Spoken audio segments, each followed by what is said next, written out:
You're here today having already achieved at least one academic ambition, but that's not the end. Today's the beginning of another chapter, the next chapter, one to have thirst for, one to be ambitious for. And I want to tell you, don't let others or society define that ambition for you. It doesn't have to be grand, it can be modest, but it does have to be yours.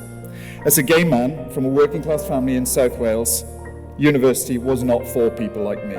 So I'm hugely grateful that I got to go in the end. Grateful for my friends, my family and my colleagues who allowed me to dream, who helped me achieve and encouraged my ambitions. Perhaps the most important thing I've learned in my working life was to ditch the notion of heroic leadership. No one achieves in complete isolation, be that from campaign wins to policy changes to the challenges of family life. Every one of those requires teamwork, openness to challenge, and a thirst for inspiration from others. And my final thoughts are with yourselves, or rather, being yourselves. Being anyone else, let's face it, is just exhausting.